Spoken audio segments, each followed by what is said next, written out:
Buenas tardes a todos y a todas.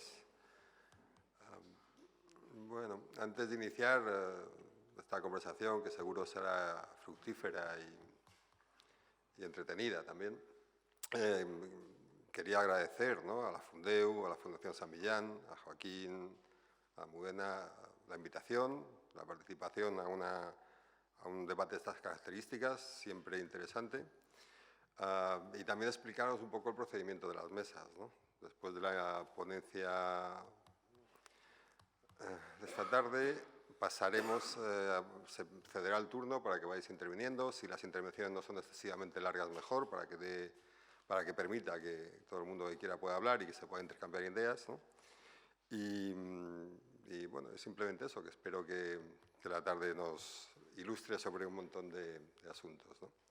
La ponencia sobre inteligencia artificial y ética la va a realizar Antonio Rodríguez de las Heras, catedrático de la Universidad Carlos III, donde además dirige el Instituto de Cultura y Tecnología, ¿no? Y estoy seguro de que nos va a plantear una serie de dilemas fascinantes. Buenas tardes, muchas gracias, porque es un placer. De luego, yo creo que estamos todos, lo compartimos, que es un lugar, una organización y un propósito que hemos empezado ya esta mañana y hemos visto que va a funcionar estupendamente, en el que por encima de todo prima la conversación, ¿no?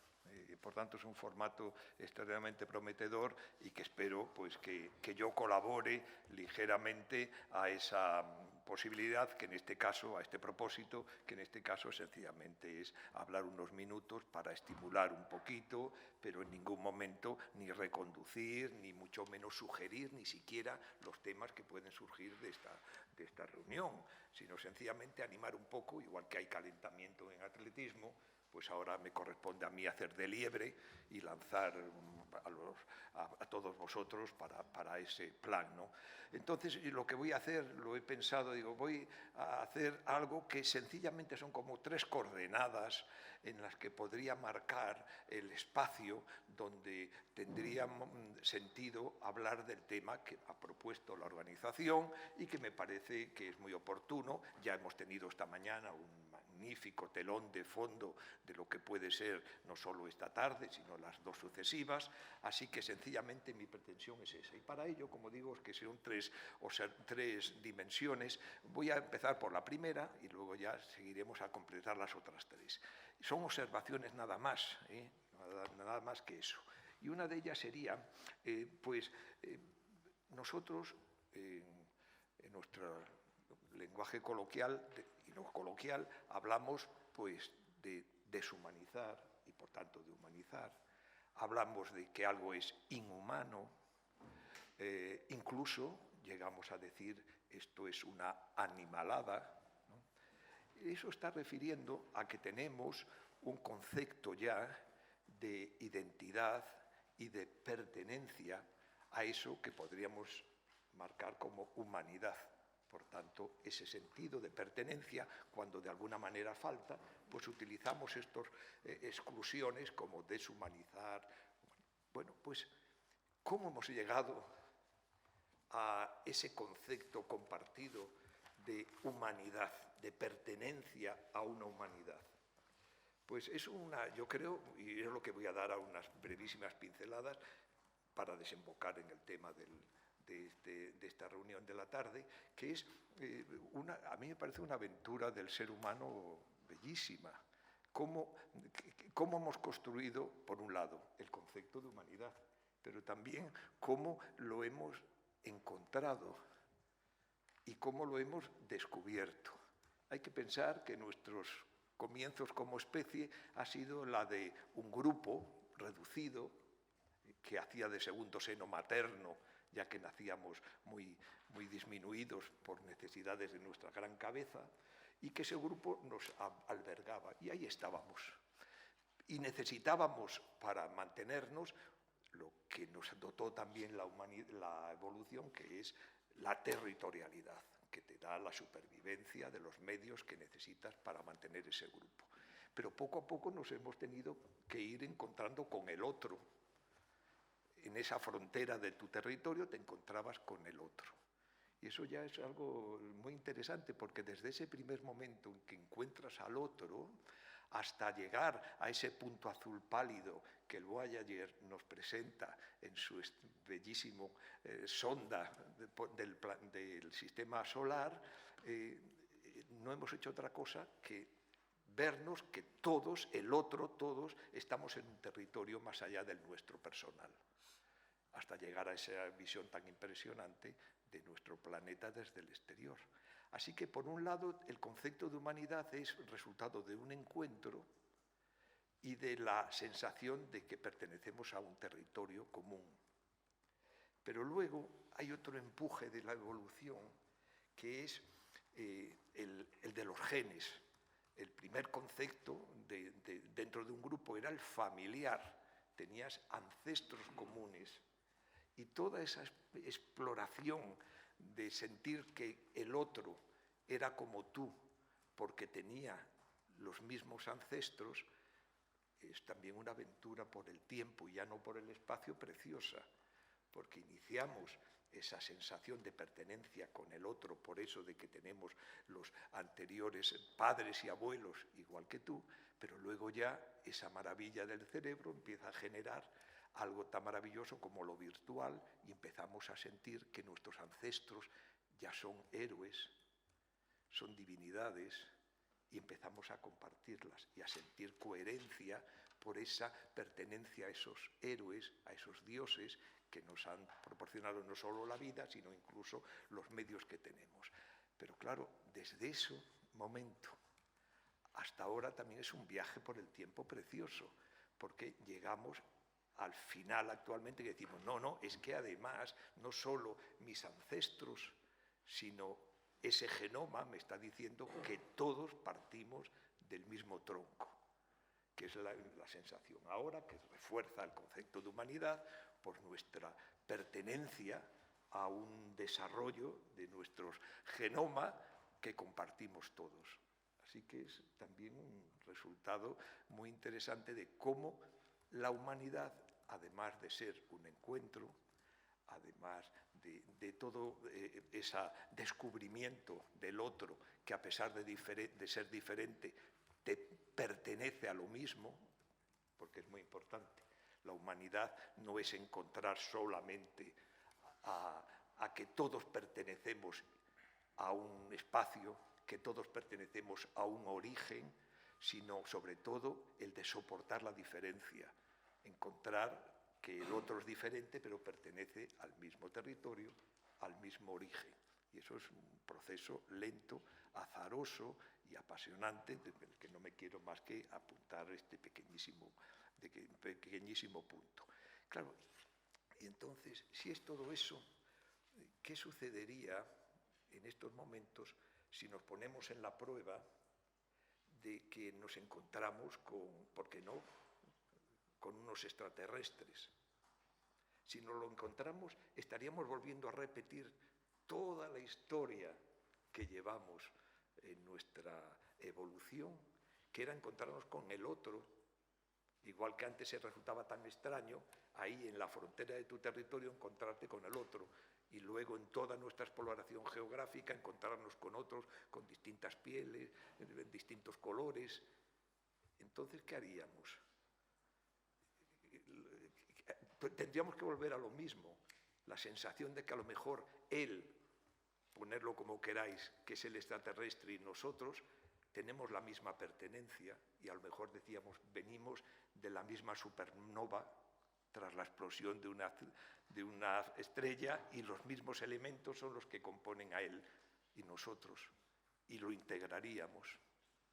Como eso aún no ha llegado otra cosa que vemos recientemente que ha cambiado considerablemente nuestra percepción del mundo y de la vida, que ha sido fruto de la evolución, algo tan impresionante como darte cuenta que aunque sean formas distintas, superiores o inferiores, estamos perteneciendo toda la vida a un proceso evolutivo que empieza desde Luca. Desde la primera burbuja con replicante hasta ahora pertenecemos a todos nosotros, y ha cambiado la concepción ecológica del mundo. Nos sentimos, y solo estamos empezando, a que lo otro, ya no solo el chimpancé, que es el último del que nos despegamos, sino hasta la forma de vida más elemental, es decir, Gaia, toda la evolución del planeta, pertenecemos y nos pertenece a todos nosotros. Así que todo eso nos hace pensar también el siguiente paso. Y si ahora nos encontramos con una forma antropomorfa de robot, ¿qué diríamos? Ya no es el extraterrestre, ya no es una forma viva, pero nos la vamos a encontrar o nos la estamos encontrando. ¿Y qué diríamos? ¿Lo excluimos o lo integramos? Y con ello nos integramos nosotros en otra concepción de qué es la humanidad, o que le diéramos otro nombre. En esa etapa estamos nosotros.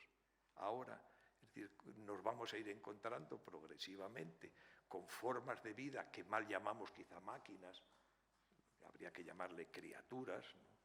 Y en este sentido nos va a plantear los mismos problemas. Pero claro, si nos damos cuenta, como acabo de señalar al principio, que la humanidad supone toda una construcción de valores cambiantes, fruto muchas veces de acciones de poder para implantar determinados valores, pues nos encontraríamos entonces que habría que generar otros valores para ese sentido, no de exclusión, sino de lo que te parece que toda nuestra historia como seres humanos es la de integrar la diferencia. ¿Y hasta dónde llega esa diferencia? Ahora estamos en una etapa de todo desafío, ¿cómo es esa? La de la robótica en su sentido más amplio, y que nos plantea este primer problema, que es el primero de las tres dimensiones. La segunda es que, si nos damos cuenta, somos un homo extraversus, es decir, no hacemos otra cosa desde que iniciamos el proceso evolutivo nuestro de extraversión, de dejar fuera lo que naturalmente la evolución nos donó. Así que desde el primer golpe de puño, amplificado con una bifaz, o una raedera que amplifica nuestras uñas, o un punzón que amplifica nuestra función natural de los caninos de perforar, hasta habilidades, como si ya cuando llega el telar mecánico y otro tipo de artefactos que amplifican lo que parecía tan humano, porque tenemos algo tan asombroso como son estas manos, que permiten manipular el mundo como difícilmente otras especies pueden, y lo que nos parecía tan humano lo dejamos fuera, pero sobre todo lo que más me interesa, subrayar, amplifica lo que hacemos.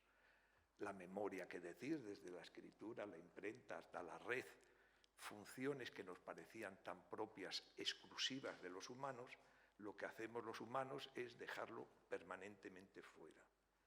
Así que nos encontramos en estos momentos también con ese otro gran desafío, que es, vamos a ver, si todo lo que hace el ser humano, el Homo faber, todo lo que hace, desde una bifaz que amplifica el golpe del puño, hasta una memoria como la actual digital en la red, siempre amplifica lo que tenemos, ¿qué pasará con la inteligencia?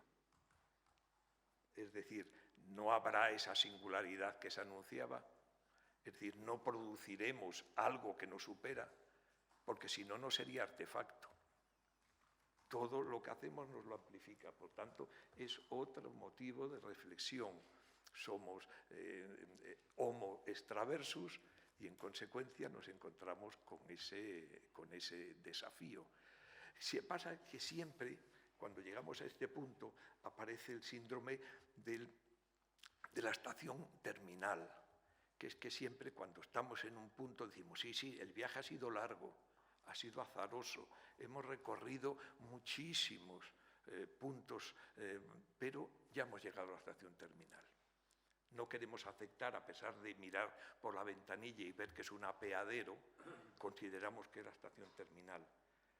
Pero realmente no hay ningún motivo para justificar que hemos llegado a un punto en que todo el proceso que se ha realizado, y de manera tan acelerada, pues no va a dar otros pasos en el que nos plantea también este gran dilema. Y después hay otro punto, tercera dimensión, que me gustaría también señalar, que es que vamos a ver qué os parece, hablamos, como es natural, de máquinas, ¿no? Las máquinas. Yo, en una visión restrictiva, creo que coincidiremos que la máquina la podríamos limitar, y no es tanta limitación, a todo el proceso de industrialización en el que damos este gran salto civilizador que consiste en utilizar nuevas fuentes de energía sobre artefactos nuevos que esa energía la convierte en trabajo y en consecuencia nos transforma el mundo tanto en movimiento como en operaciones como son las industriales de transformación. Así que eso es la industria y esas son las máquinas. Demandan energía, se la das y te la devuelve en forma de trabajo. Pero claro, los robots, en el sentido amplio de la palabra, estamos utilizando que es más fácil, los robots no nos piden realmente energía, aunque la gastan. Lo que principalmente demandan es información para devolverte, ya no trabajo, te devuelve asistencia, te asiste. Es decir, asistencia es estar presente junto a ti y ayudarte, de alguna manera. Así que, si pide información, la pregunta es, ¿de dónde viene?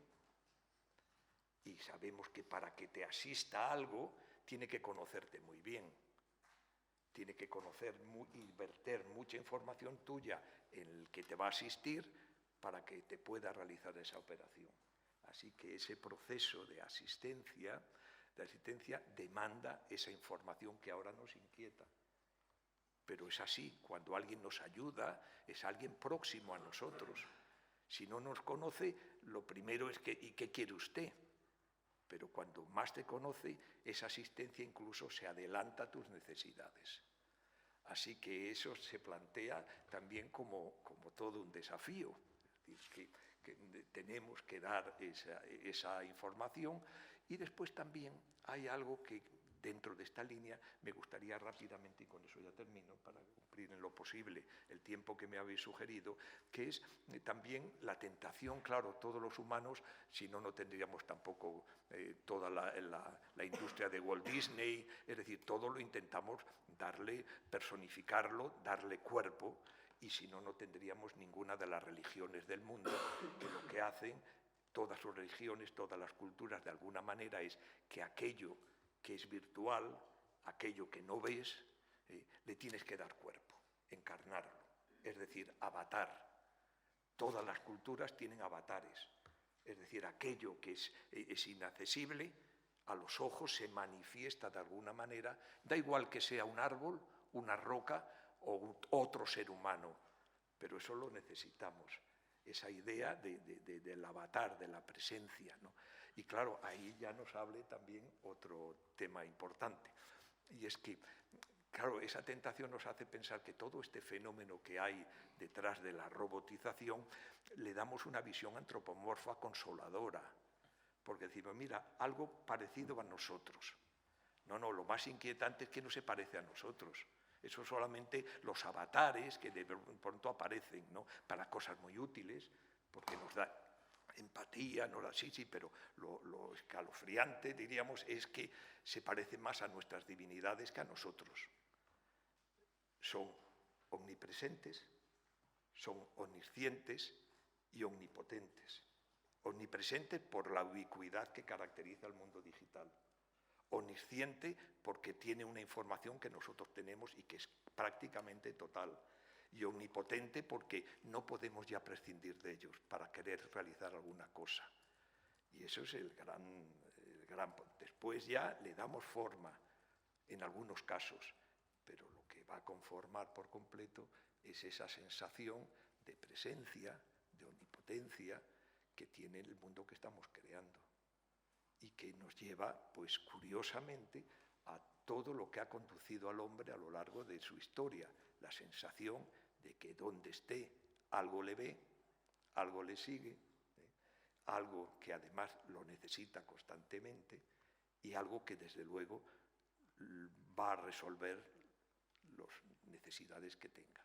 Así que en esas tres coordenadas, que ya con ello termino, pues tendremos que plantearnos las grandes responsabilidades éticas como se ha venido hablando desde esta mañana y como todos compartimos esa necesidad, pero también no lo olvidemos con lo que decía antes y con eso termino, que es que si estamos aceptando que eso que llamamos máquinas y que podríamos llamarle criaturas, lo que necesita no es energía, sino necesita información, y esa información para que nos asista tiene que ser en buena parte nuestra, entonces nos reenvía el siguiente mensaje: tendremos que ser ejemplares.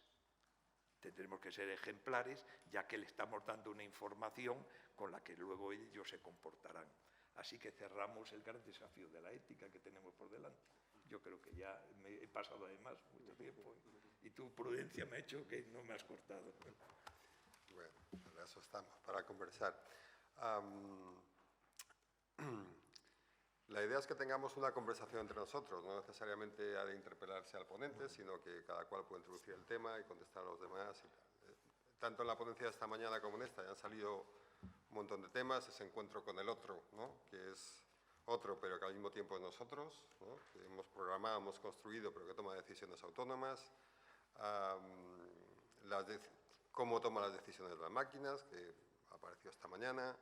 Si los datos que le proporcionamos y cómo lo programamos van a tener consecuencias, ¿no? Para el ser humano, la interacción entre el humano y la máquina a través de los híbridos, en fin. Hay toda una serie de asuntos que han salido en el día de hoy y sobre el que imagino que tendréis algo que comentar. Entonces la idea es eso, que vayáis pidiendo palabras y que iniciamos un poco la conversación.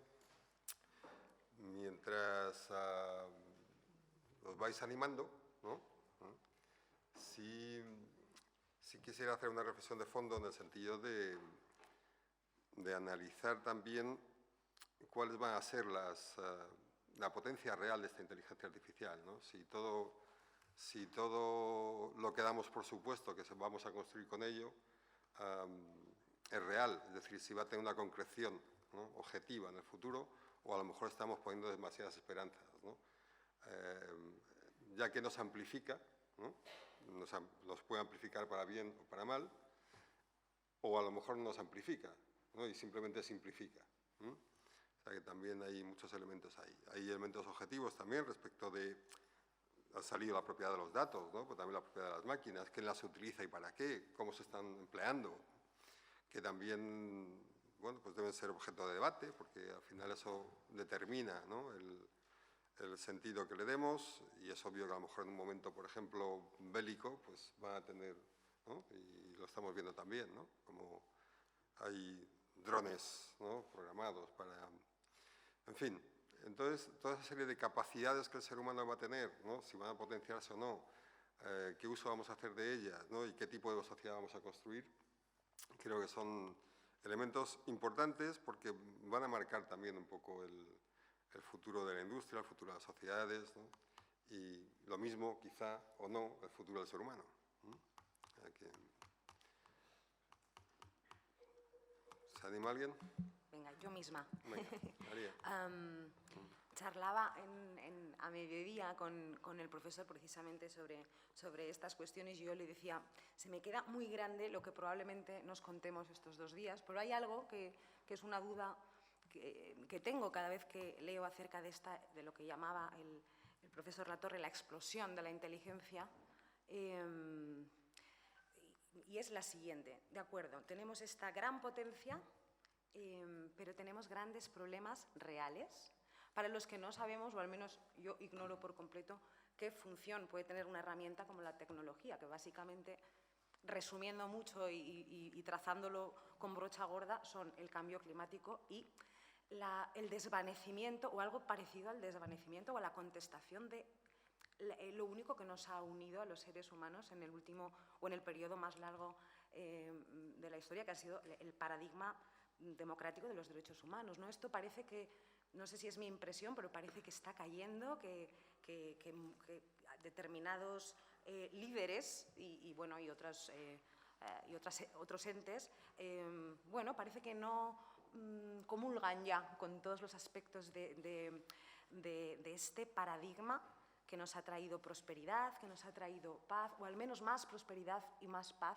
que en el pasado, y no sé, ignoro por completo si la tecnología tiene algún papel que hacer en este sentido. Ayer hablaba de esto con Esther y ella me decía algo que a mí no se me había ocurrido y es verdad que, bueno, al menos existe el debate, se habla más sobre esto, pero no sé si, ¿no? Esto es lo que charlábamos anoche, pero no sé si hay algo más, algo concreto, algo, bueno, pues de lo que podamos aprender hoy aquí.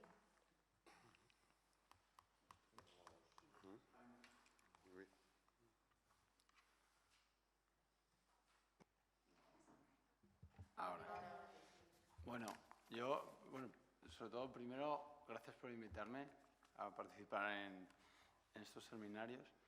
Yo la verdad es que me siento un poco abrumado estando aquí, bueno, quiero ser muy honesto, porque, claro, no sé, bueno, os voy a comentar un poco brevemente lo que hacemos, pero básicamente soy el fundador de una startup que lo que hacemos es generar noticias automáticamente, ¿vale?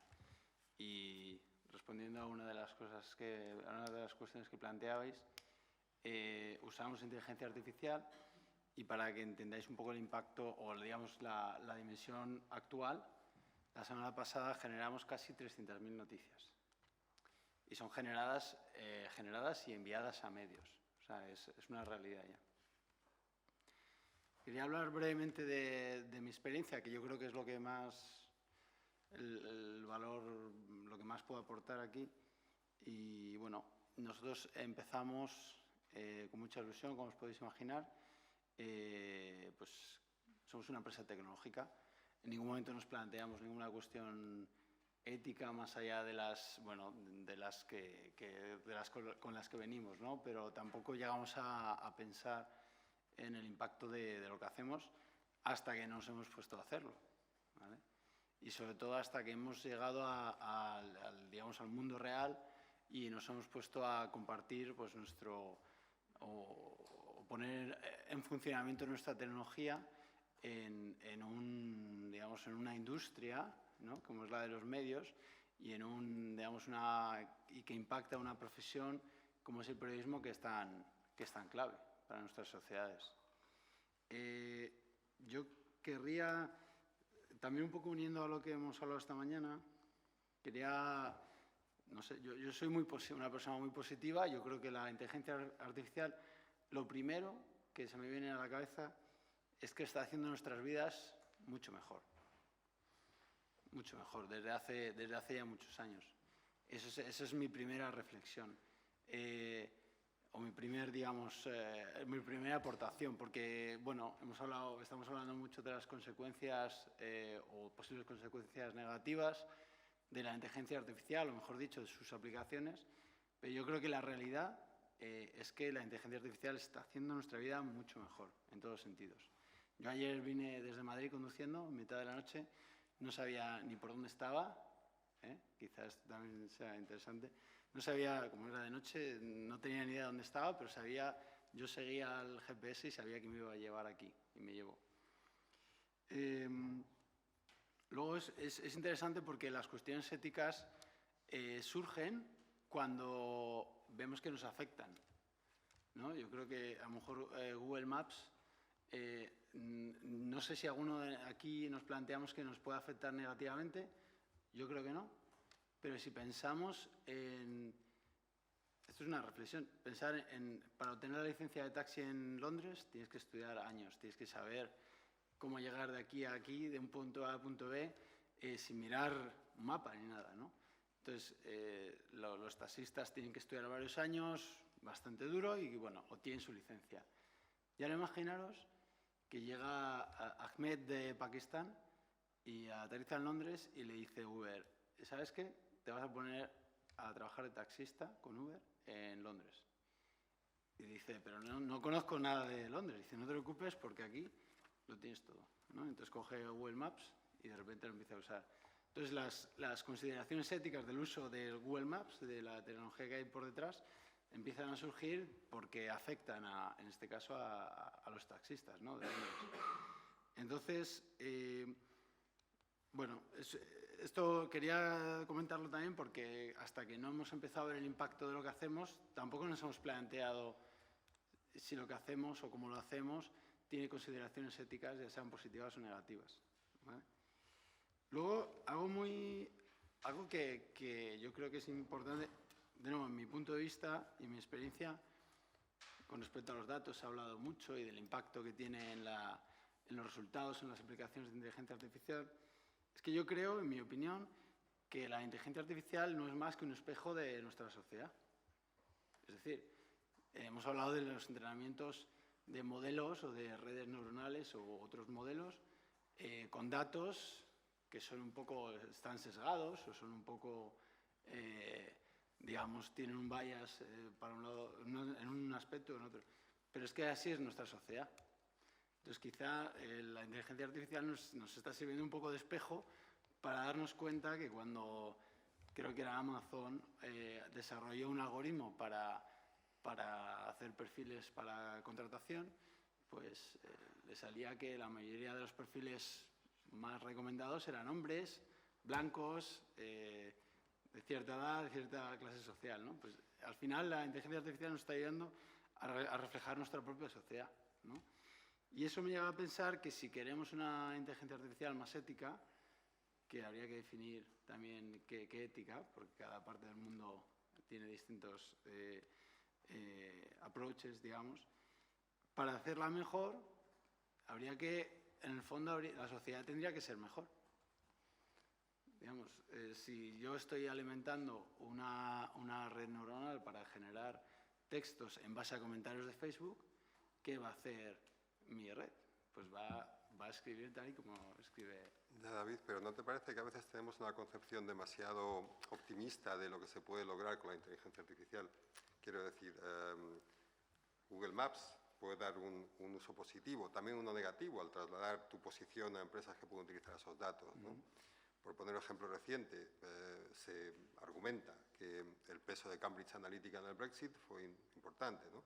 Bueno, pues ya no es el tratamiento de datos, es el tratamiento de datos y su influencia en un proceso electoral que ha llevado a una sociedad hacia otro lugar, ¿no? Por lo tanto, las posibilidades abiertas funcionan en dos direcciones y centrarse exclusivamente en una de ellas a lo mejor es un problema, ¿no? Y bueno, pues estos elementos de reflexión tienen que poner, creo, ¿no?, un poco de manifiesto, porque, claro, a lo mejor no estamos reflejando la sociedad tal cual es, ¿no? A lo mejor está reflejando los sesgos de los directores de contratación de las empresas principales, ¿no?, que recopilan datos del pasado y continúan el pasado, porque es lo que la inteligencia artificial hace habitualmente, ¿no? Bueno, pues a lo mejor resulta que son esos sesgos los que deben cambiarse y no los de la sociedad en su sentido más amplio, por Sí. poner un par de ejemplos. Sí, solo hago una puntualización y yo creo que... pero...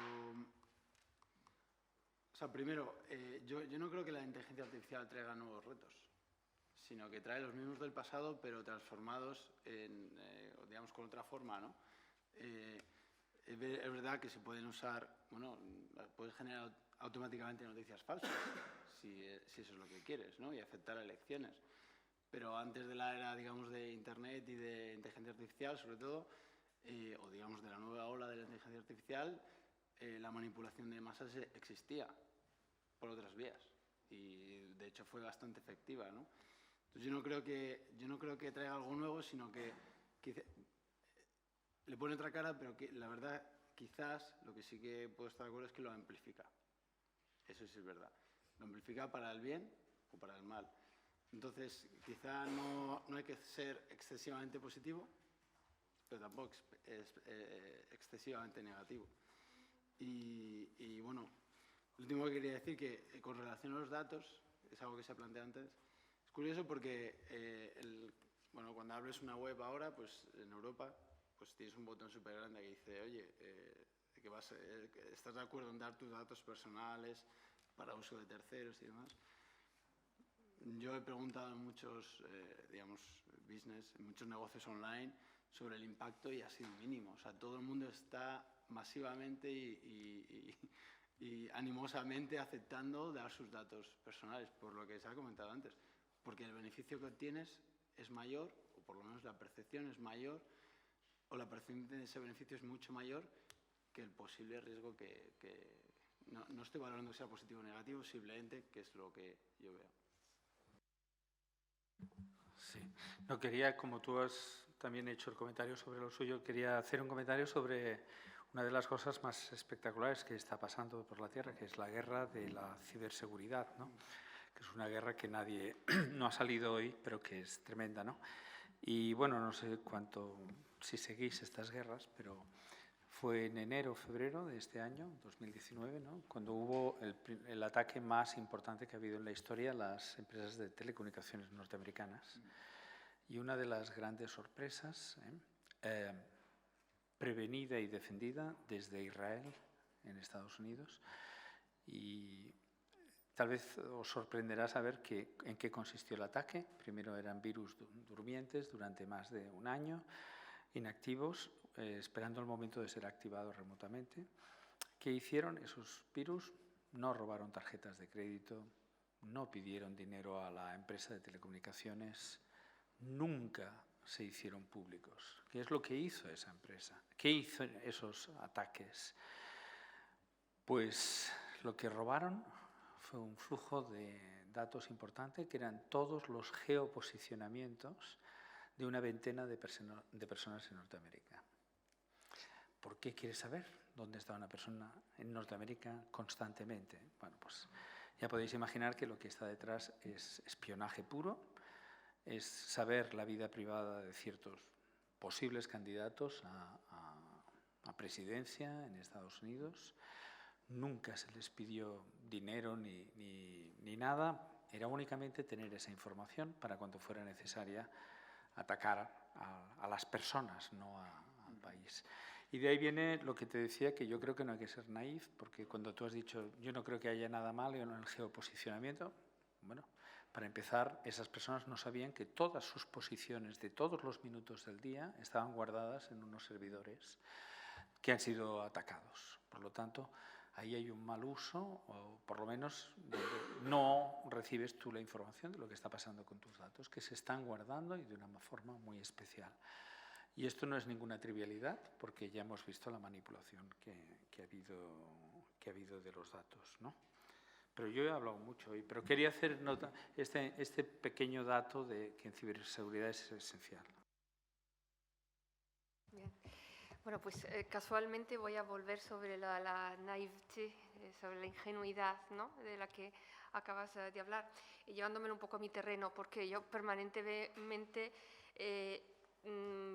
constato y lucho contra esa confianza naive según la cual todo está en Internet, todo está disponible. Entonces, me asusta esta confianza y me asusta también un cierto neopositivismo básico que a veces noto, ¿no? Constato. Incluso ayer por la noche casi tuve que defender mi tesis, ¿no? Hablábamos anoche de la disponibilidad científica, de los artículos científicos o no, en el ámbito de las ciencias o en el ámbito de las humanidades. Y yo comentaba, digo, no os engañéis, en las universidades públicas y en las privadas ya ni hablo, ¿no? En humanidades disponemos de una cantidad mínima de acceso a artículos científicos, ¿no?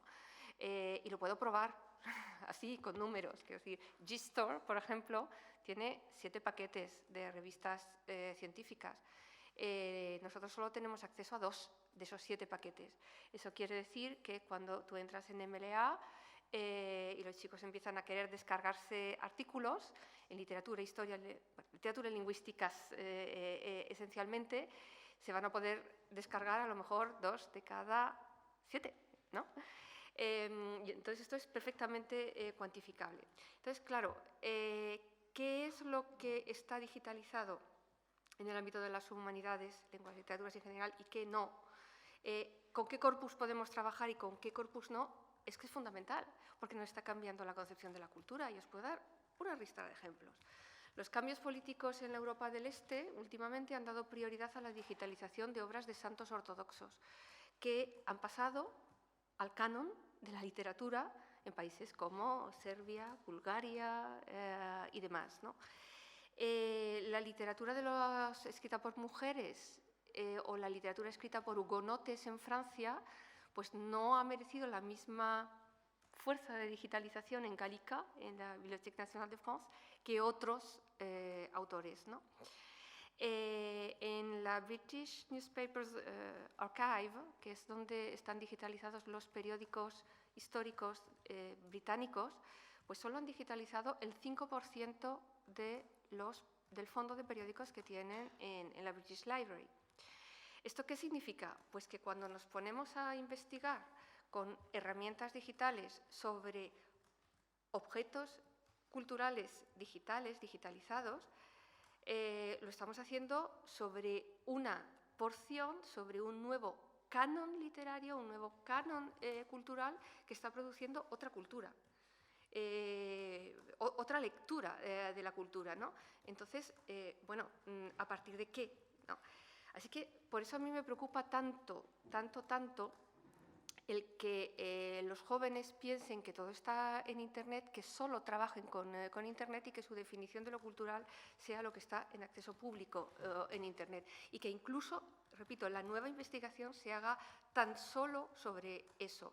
La Unión Europea ya ha decidido que el 30% del patrimonio cultural europeo nunca se va a digitalizar. Eso significa, suceda lo que suceda, eso significa que el 30% del patrimonio cultural europeo va a estar excluido del estudio, ¿no? Entonces, claro, que en una época que yo llamo post-data, ¿no? En un momento de datificación total de la cultura, a mí esto me preocupa. Y por eso, en vez de hablar de data, yo prefiero hablar de capta. Es decir, no tanto los data, lo que se nos da, como los capta, lo que cogemos. Porque eso que cogemos del conjunto, ¿no? Esa parte del todo es altamente significante.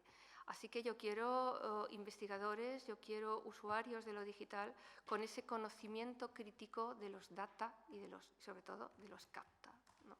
Porque ahí hay una apuesta ética, una apuesta social sobre qué cultura compartimos, ¿no? Bueno, yo tenía, no sé si dos desafíos, ¿no? El micrófono, ya. Dos desafíos. Uno de ellos tiene que ver con... Hablamos de inteligencia artificial y ya empieza a ser un campo enorme, ¿vale? Empieza a ser un campo enorme desde el punto de vista de la investigación en sí mismo, pero ya crece de forma exponencial cuando estamos hablando de él en lo que es la aplicabilidad de la inteligencia artificial, ¿vale? Y esto lo digo porque al final no es lo mismo estar hablando de los escenarios en donde nos estamos poniendo, donde la inteligencia artificial va a ser capaz de reproducir una serie de comportamientos humanos, ¿vale?, a que yo utilice la inteligencia artificial para mejorar el mantenimiento de las estaciones eléctricas de la red eléctrica española, ¿vale?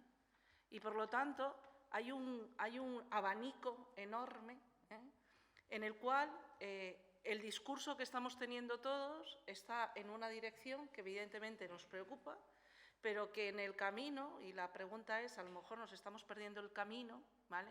Hay un montón de escenarios donde aplicar este nuevo tipo de tecnologías puede traer una serie de beneficios, ¿vale? Y que no dejan de ser caminos evolutivos de lo que es el avance dentro de diferentes industrias y dentro de diferentes sectores industriales, ¿vale? Y por lo tanto, creo que hay que empezar a crear un poco más de complejidad en la discusión, porque ¿de qué estamos hablando? ¿De la inteligencia artificial que soy capaz de poner en un mantenimiento o de la inteligencia artificial de lo que parece que domina, ¿no?, el debate, que es alrededor de lo que va a ser en el futuro, que no sabemos cuándo llegará y que no sabemos qué forma tendrá? Por cierto, no lo vamos a saber hasta que no lo andemos. Y hasta que no lo andemos, ¿vale?, tampoco vamos a saber sus implicaciones. Sí que estoy absolutamente de acuerdo, o sea, al final, dentro de lo que nosotros ponemos en aquellos modelos que creamos para reproducir una serie de procesos industriales, ¿vale?, ponemos nuestro conocimiento y reflejamos, como decía David, lo que terminamos, lo que somos. Y la única diferencia de lo que ha pasado, y yo creo que el ratito que llevamos aquí hemos ido viendo, al final somos lo mismo que éramos hace 1000 años, ¿vale?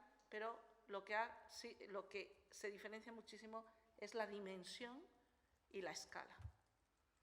Entonces, yo ahí creo que hay que empezar, cuando hablemos de estos temas, hay que empezar a segmentarlo, ¿no? O sea, ¿cuál es el discurso? ¿Cuál es el...? O sea, teníamos inteligencia artificial y ética, ¿vale? Pues a lo mejor no es tanto inteligencia artificial y ética, es la aplicación de técnicas de inteligencia artificial en lo que es la relación o el lenguaje, tal. ¿Sabéis lo que quiero deciros? Vale, porque es que si no, nos empezamos a perder.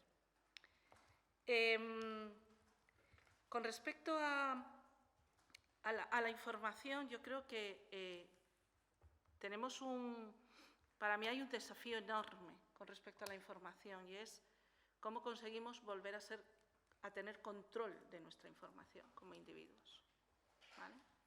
Cómo conseguimos porque no es solamente la información que nos están captando, es la información que damos todos los días.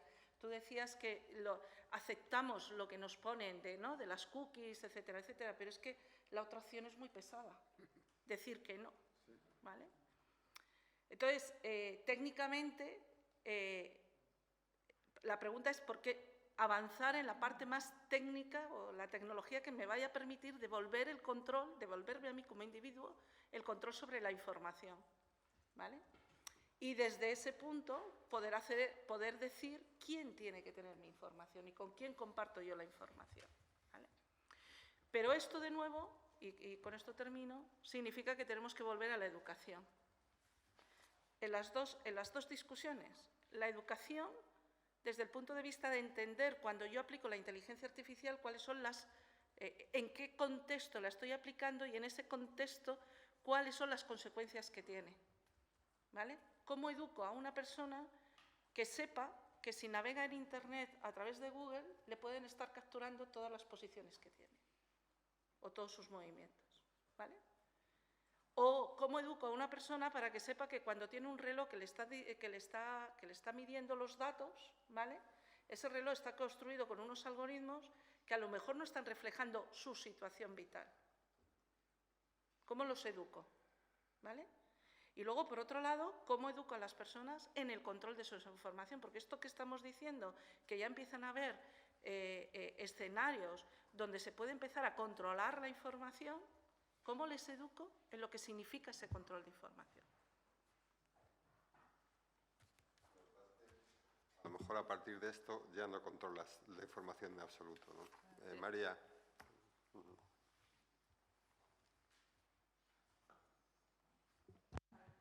Ahora. Pues yo quería hablar hacer dos reflexiones que están muy relacionadas también con lo que acabas de decir, de hecho, y con lo que se ha estado mencionando antes, de que yo tampoco creo que deba ser inteligencia artificial y ética, sino quizá ética y datos o simplemente ética. ¿Y por qué digo esto? Pues paso a mi segunda reflexión, que es que cuando se acuñó el término inteligencia artificial, pues se reunieron unos expertos y pensaron que iban a resolver la inteligencia artificial en un verano, que estuvieron juntos. Evidentemente esto no lo consiguieron y hemos seguido prediciendo que la inteligencia artificial se va a resolver en los próximos 20 años.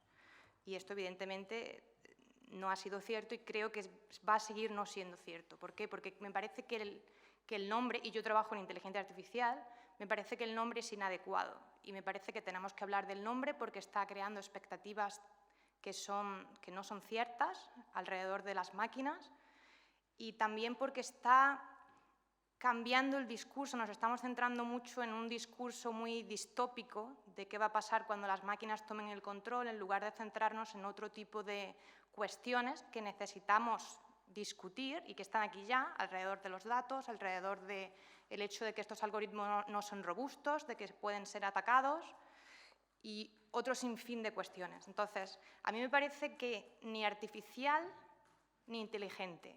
¿Y por qué digo eso? Artificial porque yo, viviéndolo en primera persona y trabajando con estudiantes y con grupos de investigación que hacen inteligencia artificial, me parece que sigue siendo inteligencia natural, porque hay muchísimos ingenieros dedicados a mirar los datos, a visualizarlos, a entender los patrones que hay detrás de esos datos, a intentar pensar qué algoritmo va a ser mejor para esos datos, codificar el algoritmo, optimizarlo, etcétera, etcétera. Entonces, esto al fin y al cabo siguen siendo los ingenieros los que están haciendo esta inteligencia artificial. Entonces, esa es la primera reflexión en cuanto a la palabra artificial.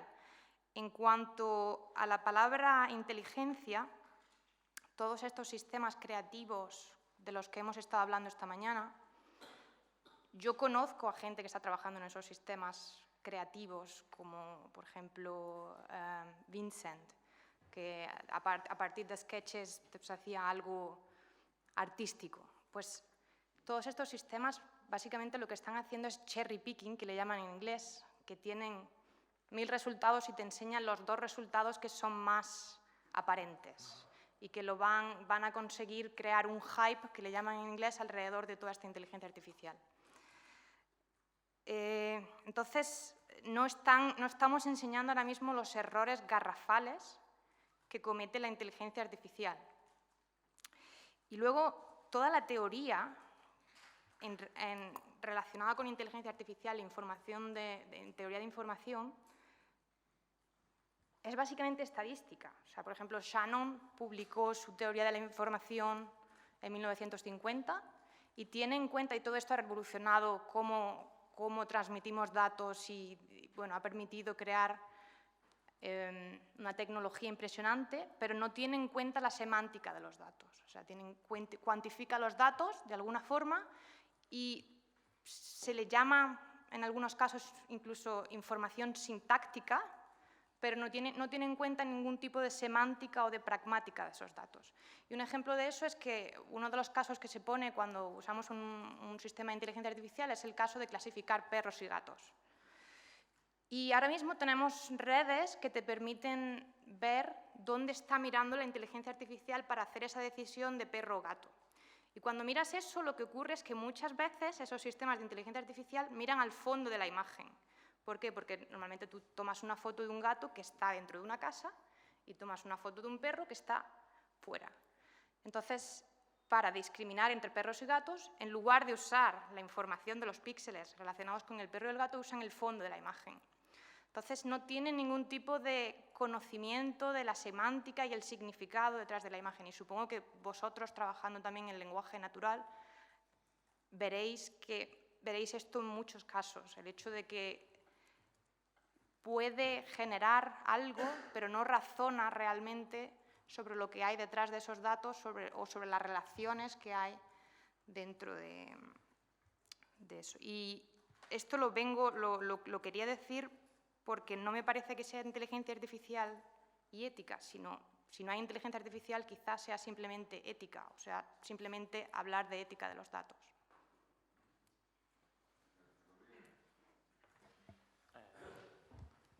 Muy buena intervención.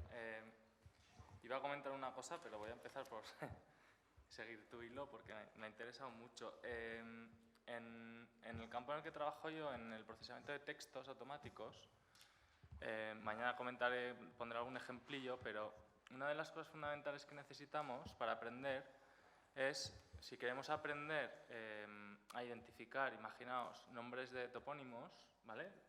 En un texto, todas aquellas palabras que denotan topónimos, ¿vale? Necesitamos que el sistema aprenda de datos que han sido previamente anotados, idealmente, por personas. Digo idealmente porque luego hacemos trucos para hacer cosas semiautomáticas y tal. Pero la situación ideal es que tenemos un conjunto de documentos y hay personas que te anotan y te dicen esto es un topónimo, esto es una organización, esto es un verbo conjugado en pasado, esto es un predicado nominalizado. Entonces, toda esta información que se la proporciona a la persona es a partir de lo que aprende el sistema de aprendizaje automático o de aprendizaje profundo hoy en día. Entonces, esto viene al tema de la ética. En toda mi experiencia, en todos estos, cuando he trabajado en muchísimos proyectos, es que la ética siempre ha sido algo reactivo. Siempre te lo has planteado en general, o nos lo hemos planteado, una vez ha ocurrido algo, o una vez hemos realizado algo. Esto por un lado. Por otro lado, me parece también que este mismo debate ético se puede aplicar a otros muchos aspectos de la vida que están aceptados por las leyes que nos gobiernan. Por ejemplo, y ahí viene el ejemplo, y lo relaciono con el corpus. Hoy en día hay un sistema para hacer la anotación que hacían estas personas, lo hacían personas lingüistas, formadas, tenían un trabajo en una universidad, o en una empresa, o en un centro de investigación, etcétera, etcétera, y tenían su sueldo y su vida, y se dedicaban a anotar, se dedicaban a pensar en cómo modelar este problema, etcétera, etcétera. Hoy en día hay herramientas ligadas al concepto de crowdsourcing, el trabajo de la multitud, del crowd y tal, en el que tú pagas a personas que cobran una décima, una centésima parte de lo que necesita una persona normal para vivir por realizar estas anotaciones, ¿vale? Esto está sistematizado y es un uso masivo, y esto se hace uso masivo en la investigación. Y se acepta, y se publican artículos, y se consiguen proyectos y se venden productos, ¿vale? Hay muchas plataformas, no voy a nombrar ninguna porque no quiero poner atención en ninguna empresa en concreto, porque el más famoso es una empresa bien conocida, pero hay muchas, no es la única, ¿vale? Entonces, mi pregunta aquí es la siguiente. Si este trabajo que antes se realizaba por personas formadas, doctoras en informática, con su sueldo, con su vida en su lugar de residencia X en su país, en el idioma que fuere, ahora lo estamos realizando de esta manera. Sale mucho más barato, la calidad es mucho peor y el aspecto ético, el aspecto de derechos humanos que se ha comentado también por aquí, ¿dónde queda? ¿Vale? Esto para mí es una cuestión ética fundamental en un trabajo para obtener datos anotados, que es la base de gran parte del trabajo que hacemos en mi campo. Esto, digamos de paso, se ha dejado de pagar. Ya no hay dinero público para pagar esto. Este trabajo ya no se paga. Yo llevo 20 años, no soy tan mayor, pero ya llevo 20 años trabajando en proyectos de investigación. Nunca he tenido un proyecto de investigación, ni en este país ni en otros que he vivido, donde te financien este tipo de trabajo. Y es fundamental. Y esto se acepta. Pero del modo que se acepta, que haya hoy en día trabajadores en empresas nuevas del nuevo mercado que conocemos, que viven por debajo de la media, que cobran por debajo del salario mínimo o por debajo y en condiciones bastante lamentables. Y estos aspectos éticos hoy en día no solo no solo no se han cuestionado, sino que es legal. Hoy en día esto se acepta y no hay ningún problema.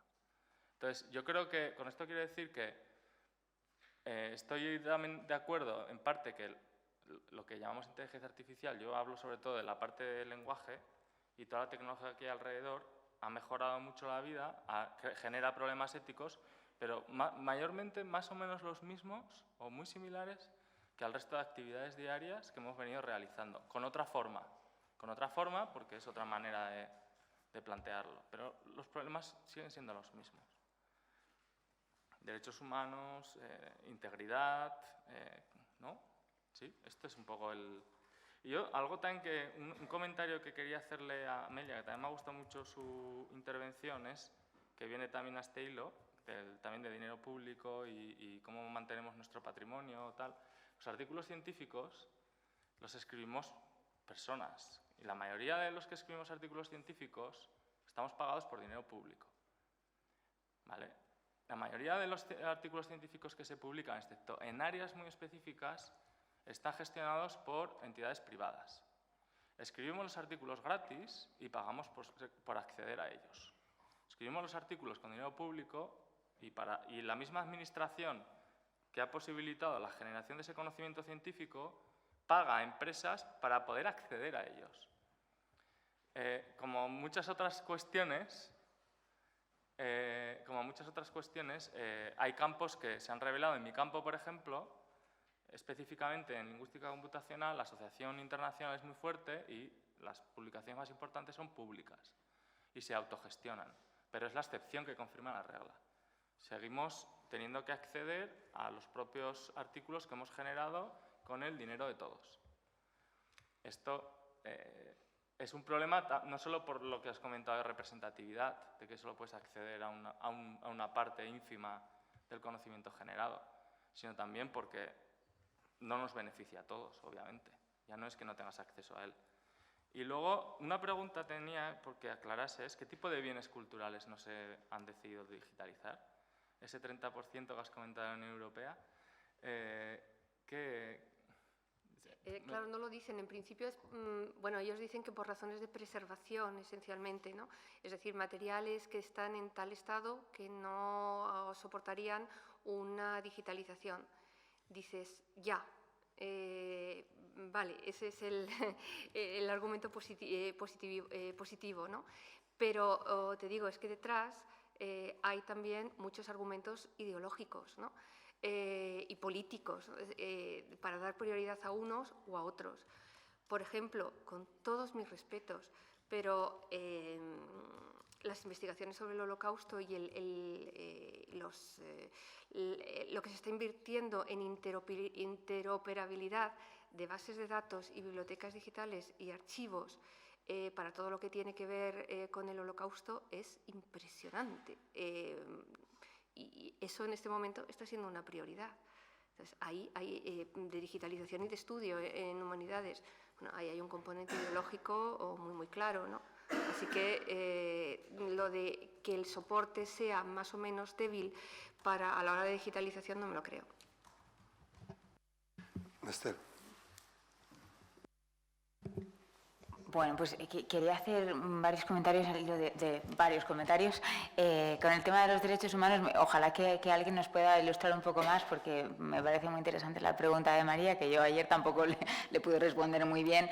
Pero bueno, es verdad que se habla no solo de la necesidad de garantizar los derechos humanos, al hilo de todo este debate de la ética y la inteligencia artificial, sino también de ampliar esos derechos a derechos digitales, y que luego también, por el lado técnico, ¿no? de cómo la tecnología puede mejorar esto, es verdad que hay muchos grupos, muchísimos, trabajando en sistemas que sean capaces, sistemas de inteligencia artificial, que sean capaces de preservar la privacidad de forma absoluta, aunque se está viendo que es realmente difícil, porque incluso, bueno, sistemas como, es que no lo sé a traducir en español, encriptación homomórfica y otro que no me acuerdo ahora mismo, aprendizaje federado, que realmente, bueno, son... Los pueden explicar los técnicos por aquí, yo podría hacer un resumen muy rápido, pero no me quiero entretener en eso, pero que realmente estos sistemas que se pensaba que podían ser la respuesta, se está viendo que incluso usándolos se podría deducir qué persona hay detrás de los datos o el algoritmo que se ha enviado con ciertas características, ¿no? Eso por dar una respuesta a ese tema. Con el tema que ha comentado estoy de acuerdo con Elisa que claro, que realmente para conducir el debate tal vez deberíamos afinarlo o especificar en cada caso sobre qué aplicación de la inteligencia artificial estamos hablando, en qué ámbito, e incluso, no sé, a lo mejor también tiene sentido hablar de qué tecnología en específica, porque actualmente cuando hablamos de inteligencia artificial, en la mayoría de casos hablamos de aprendizaje automático. Hay otras capacidades, aunque aquí estamos hablando más de lingüística computacional, que no tiene por qué ser aprendizaje automático. Entonces sí que me parece interesante. Yo en este caso me gustaría entrar, por ejemplo, y relacionado con lo que ha comentado Antonio, de cómo tendemos a humanizar, a dar ese aspecto, ese avatar, ese aspecto humano a todo lo que a lo virtual, ¿no? Y está relacionado con dar aspecto humano a las máquinas, a los robots, y con cómo eso puede influir en el hecho de que nuestra confianza hacia ese robot, que puede servirnos de ayuda, pero también puede manipularnos, ¿no? Y el hecho de que tenga ese aspecto de persona puede hacer manipularnos más fácilmente. Y también, especialmente en los niños, ¿no? Esto puede generar una confusión. Ahora hay una propuesta, leía el otro día en Wall Street Journal, de cuando se eduque a los niños usando robots, que está muy bien, lógicamente, y hay que educar a los niños y es totalmente necesario y nadie lo discutirá, inteligencia artificial, pero que se les enseña a llamarlos no él o ella, sino eso. Bueno, yo no sé cómo de útil será aquello, ¿no? Bueno, es una propuesta, precisamente por eso, porque no es un ser humano, tal vez es no sé, una presencia, un ente, qué sé yo. Tampoco se le quiere llamar dispositivo por aquello de acercarnos. Yo no tengo la respuesta, pero eso puede generar problemas. Y también, por ejemplo, con las muñecas sexuales, ¿no? Que puede hacer... De hecho, que se está viendo que puede haber como consecuencias de aún mayor violencia hacia las mujeres, más trato de objeto sexual y más aversión a relacionarse con mujeres de personas que piensan que puede tener una de estas muñecas y con ello van a satisfacer sus necesidades en todos los ámbitos y eso es otro problema ético a resolver. Y por último, con el tema que ha mencionado Rodrigo, sí, de que hay muchas personas detrás de estos sistemas pues haciendo etiquetados, haciendo definiciones, haciendo X, ¿no? Y es que un tema que no ha salido es el de, que se habla mucho, el de cómo la automatización puede o no destruir empleo y generar empleo al mismo ritmo que lo destruye, etcétera, etcétera. Y me parece muy interesante la aportación de una antropóloga que se llama Mary Gray, que trabaja en Microsoft Research haciendo investigación social.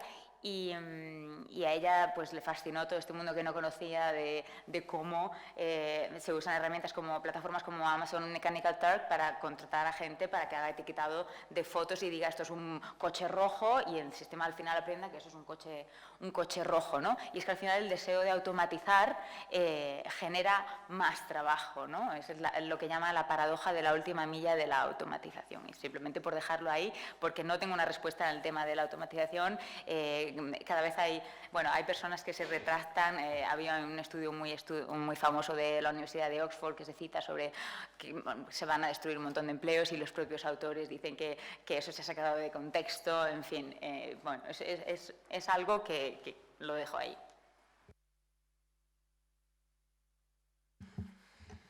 Pues voy a ver si retomo un poco también alguna cosa de Antonio, porque quizá alguna cosa también de María.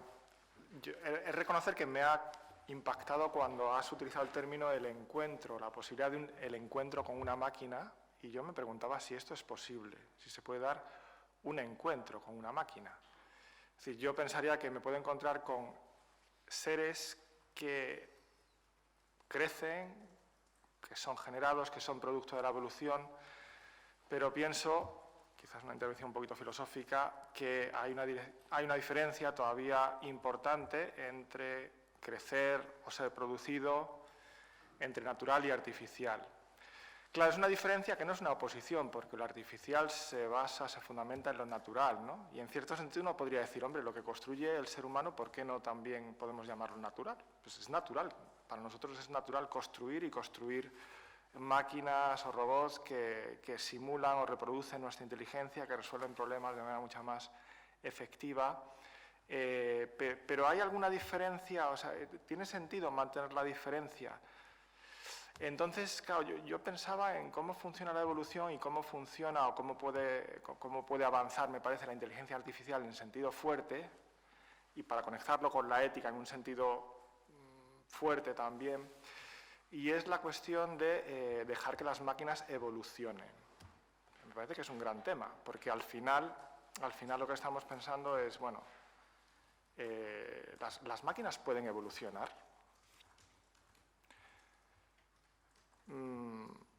Claro, hay algoritmos genéticos que lo que hacen es, bueno, en el fondo es evolucionar para encontrar la solución a un problema. Pero aquí aparece una cuestión que es muy relevante, que me parece a mí que sabe cualquier ingeniero y también la gente que se dedica a ética de la inteligencia artificial, y es que, en principio, las máquinas se definen por sus fines. Una máquina se define por su fin, por lo que queremos que haga. En principio, un ingeniero, cuando la máquina hace algo que no es su fin, se pone nervioso, como mínimo. Y normalmente lo que hace es desecharlas si no controla muy bien el fin, lo que está haciendo. Entonces, claro, me parece que aquí hay un juego un poco curioso porque si nosotros decimos que, bueno, eventualmente la inteligencia artificial podría evolucionar y podría llegar a una singularidad, a una superinteligencia, la cuestión es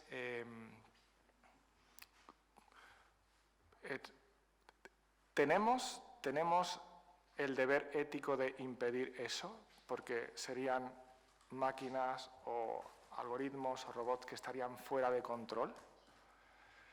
Dicho de otra manera, ¿tenemos el deber de mantener siempre ese control de las máquinas de tal manera que nosotros seleccionamos los fines?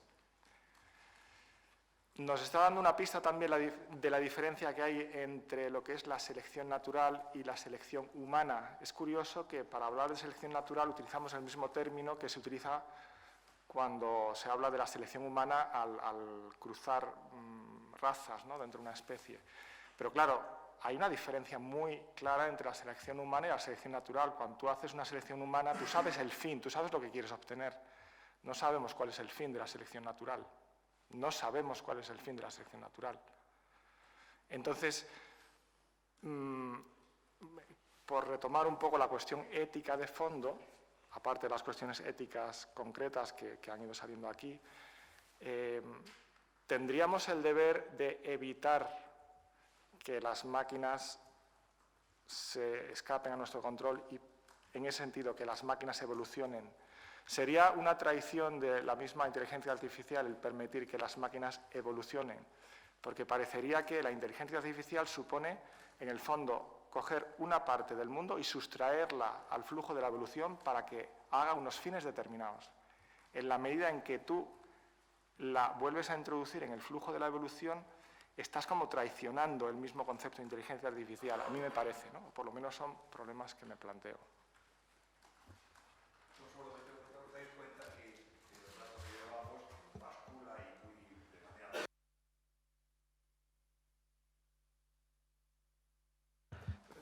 A ver, se ha oído lo que he dicho ahora, sí. Que bascula, y me parece que es muy provechoso. Por un lado, con razón, se dice que lo más inmediato de la inteligencia artificial, de la robótica, pues son cosas muy concretas que ayudan indudablemente a nuestro desarrollo como seres humanos, como civilización, sin la menor duda, y Javier, por ejemplo, ha retomado, y María ha dado también otro toque sobre temas más lejanos. Y es que en eso yo creo que nos vamos a mover continuamente, ¿no? Por un lado está es decir, oye, y sobre todo fijaos que viene de personas que estáis trabajando diríamos, en los talleres de la inteligencia artificial, de la robótica, y entonces decir, oye, que yo lo que tengo de inmediato es esto. Pero yo creo que lo provechoso también es que otros que venimos de otras preocupaciones también se aporte esa mirada un poquito a más largo plazo, porque yo creo que en una sociedad con esta aceleración hay que ir como los motoristas que vemos en las carreras de motos, ¿no? Es decir, no miran la rueda delantera, aunque sí la están mirando a través de la visión periférica, pero están imaginando cuál es el trazado de la curva que no ven. Yo creo que las dos cosas debemos coordinarlas entre todos nosotros, ahora y después, en los próximos tiempos que nos ocupe cada uno de nuestra profesión, de nuestro trabajo, ¿no? Porque es el gran problema. Vamos a tal aceleración, como se ha dicho ya esta mañana de manera contundente, que nos exige el aprovecharnos de algo que tenemos también como don de la evolución, que es la previsión, no la predicción, que eso es de cosa de profetas y gurús, la previsión. Crear escenarios posibles que no quiere decir que se vayan a realizar, pero eso, como tomas la curva de la moto, crees que la curva es así, luego lo corriges. Yo creo que eso es muy importante. Me parece que, solo un paréntesis, por ejemplo, yo he introducido en mi metodología de clase el hacer que los alumnos hagan utopías. Es decir, yo no les hago exámenes, simplemente que generen utopías. Puedas decir, oye, que ya está bien, que esto es un curso de gestión, un máster de gestión cultural, tienes que decirle lo que pueden hacer de acuerdo a sus leyes, las leyes del Estado, que están, de acuerdo a la viabilidad económica. Y yo digo, sí, pero en mi módulo lo demás lo hacen los otros. Vamos a hacer gimnasia, igual que yo el otro día se lo decía a los alumnos, hay que hacer como hacía el gran corredor de fondo Zatopek, que se entrenaba tirando de un rodillo. Lo soltaba y luego hacía estas carreras de 5, 10.000 y de maratón tan fabulosas, ¿no? Entonces, en la imaginación lo mismo, el crear escenarios posibles que son las utopías o las distopías, generar escenarios posibles sabiendo que no va a ser eso, pero desarrollas esa capacidad de previsión. No podemos, como tú señalabas antes, el ir detrás de los problemas que genera, ¿verdad? Eso no se puede así, ¿verdad? No, tiene que estar en el diseño. No se puede, se tiene que generar. Y las dos cosas yo creo que han aparecido perfectamente, a mi entender, en el rato que llevamos hablando, ¿no? Y que son las dos provechosas, ¿verdad? Yo creo que también el acierto por parte de los organizadores, de la organización, de traernos de dos fuentes distintas que confluimos en el mismo problema, en la misma preocupación, me parece un acierto transdisciplinar excelente, ¿no? Excelente. Me recuerda, Almudena, que cuando intervengáis pulséis por favor el botón rojo para que se escuche correctamente. Ekaitz. Sí. Bueno, a mí me gustaría seguir en la línea de María y de Rodrigo, básicamente porque han introducido una cuestión que se olvida, ¿no? Que es que la inteligencia artificial no es un suceso mágico ni aleatorio. Hay una economía política detrás de la inteligencia artificial y él y ella ya han dicho una muy importante, ¿no? Hay una fuerza de trabajo que es humana, generando, produciendo datos. Él ha hablado de una plataforma que todos nos imaginamos cuál es, ¿no? Pero la misma nos podemos hacer una imagen del turco, ¿no? El turco de Von Kempelen, no sé si ha dado muchas pistas de la compañía, el turco de Von Kempelen. El turco de Von Kempelen, ¿no? Era como tenías una caja que parecía mágica, pero había una persona que la movía detrás. Esto, claro, no solo nos despierta un conflicto entre trabajo y capital, ¿no? Que es natural, sino que hay otra cosa nueva, ¿no? Él hablaba de energía, de cambio climático. Sabemos, y lo hemos descubierto ahora, los efectos que ha tenido el cambio climático, es decir, hemos conocido lo que supone que una serie de empresas vayan a tierras que están sin explotar, las cojan y, bueno, eso genera emisiones, ¿no? De hecho, hablamos de que solo 100 compañías generan el 71% de las emisiones. Claro, cuando hablamos de la inteligencia artificial, a esos problemas que están en nuestra sociedad, tenemos que ver cómo se interrelacionan. Bueno, hablábamos de que de la energía pasamos a la información. Bueno, eso no es tan cierto, porque Apple es una empresa energética. De hecho, a través de Apple Energy comercializa toda la energía excedente que tiene de sus paneles solares. Hablamos de que mismamente Repsol utiliza el Machine Learning de Google para hacer más eficiente lo que viene siendo la no lucha contra el cambio climático. Vemos que Chevron, British Petroleum, buena parte de las empresas petroleras más grandes de nuestro planeta tienen contratos con las 3-4 empresas más poderosas de la nube, ¿no? Y ahí no hay ninguna visión ética con cumplir los objetivos que se han marcado para combatir el cambio climático. Luego hay otra cuestión que habla mucho de la concentración de la infraestructura. Cuando tienes a 4 o 5 empresas que proveen los servicios en la nube de casi todo el planeta, eso implica unos costes enormes de centros de datos, porque a veces pensamos que la infraestructura que la inteligencia artificial no es nada, ¿no? Pero hay un stack detrás, ¿no? Tienes centros de datos que generan que consumen una gran cantidad de energía. Claro, que 4 empresas abastezcan de servicios en la nube, en el cloud, a todo el planeta, eso requiere un coste enorme. Tienes cables que van por debajo del océano. Bueno, eso tiene una serie de implicaciones, ¿no? Ambientales, lo cual nos lleva a una pregunta. Y es una pregunta muy clara, ¿no? ¿Qué queremos hacer con esto que llamamos inteligencia artificial, con esta infraestructura? ¿Queremos que todos los avances de la infraestructura de la inteligencia artificial recaigan en que 5 empresas se gasten 57.000 millones de dólares al año, bueno, 57.000 millones de dólares al año, que son las 4 grandes, en favorecer estos desarrollos? ¿O podemos pensar en formas distintas de inteligencia artificial, en formas más descentralizadas, donde hay un ente público que asegure que todos los ciudadanos tengan acceso a un poder computacional? Eso podría ser un derecho básico. A mí eso me parece un derecho universal básico, y que esto esté encriptado también me parece básico. Y donde la ética no se decida, porque claro, las conversaciones de ética llegan cuando una empresa, que es Google, compra otra empresa, una startup de salud que utiliza la inteligencia artificial, y acaba Google manejando el servicio público de salud británico. Claro, ¿eso qué es? ¿Dónde está la ética? Cuando la ética está por diseño, entonces ya no necesitamos ese concepto. Y nos lleva a pensar la inteligencia artificial o cómo podría ser la inteligencia artificial como un bien público. Es decir, estamos rodeados de libros, estamos casi en una biblioteca.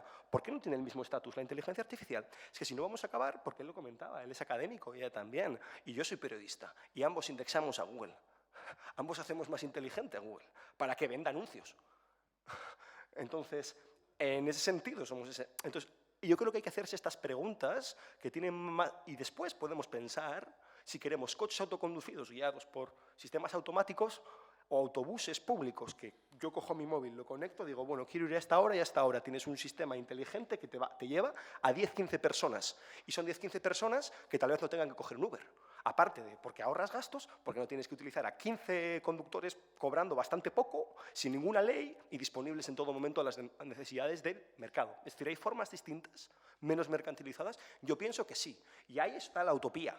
Y ahí está. Y eso requiere una imaginación política. Y requiere una imaginación sobre cuál es el problema existente.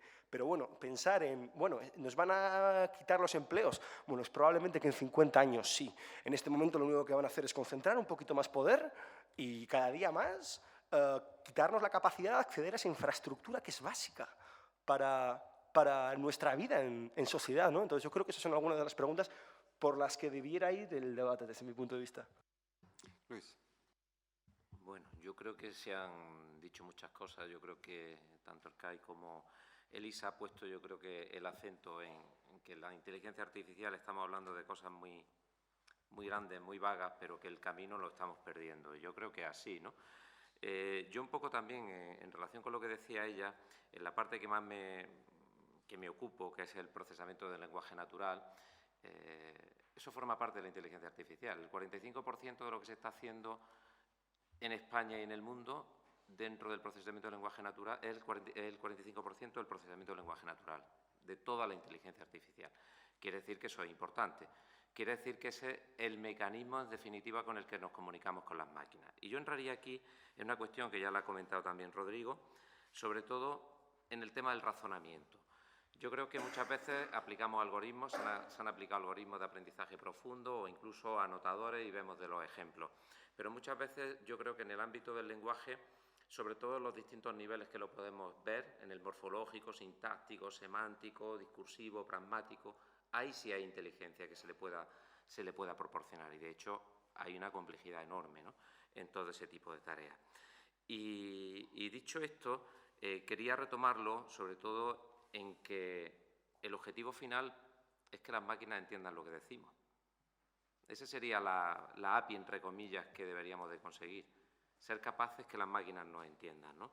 Y expresar esa información mediante el lenguaje natural, estaremos dando un gran paso pues, con la tecnología. Pero esa comunicación debe ser natural. ¿Y por qué cuento esto? Cuento esto sobre todo para retomar el otro tema, ¿no? Ahora mismo todos somos muy conscientes del tema de los asistentes virtuales, ¿no? El Alexa es muy conocido, ¿no?, lo mismo que Google Assistant, ¿no? El tema de la ética, tenemos un aparatito que nos está escuchando continuamente las 24 horas del día si lo dejamos enchufado, ¿no? Ya han salido sentencias, ha habido algunas, no sé si ha sido alguna sentencia en Estados Unidos en el que han llamado a declarar a Alexa. No sé si lo habéis leído y tal. ¿Por qué? Porque, bueno, porque evidentemente era testigo de un homicidio que se produjo en una casa, ¿no?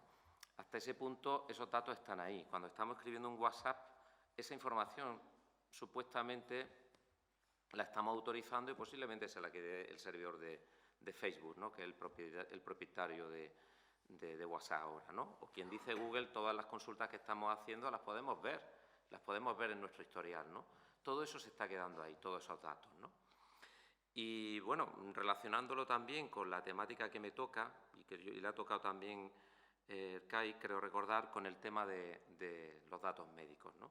Nosotros también trabajamos con datos médicos, ¿no? Y los datos médicos tienen por ejemplo, en España es muy garantista, sobre todo para acceder a datos médicos, porque bueno, el procesamiento del lenguaje natural está beneficiando y está mejorando, entre comillas, la salud y está mejorando la calidad de vida, sobre todo en esos aspectos, ¿no? Porque se pueden estudiar interacciones entre medicamentos, se pueden estudiar, en fin, muchas cosas, recuperar información, porque principalmente está en formato textual y no estructurada, ¿no?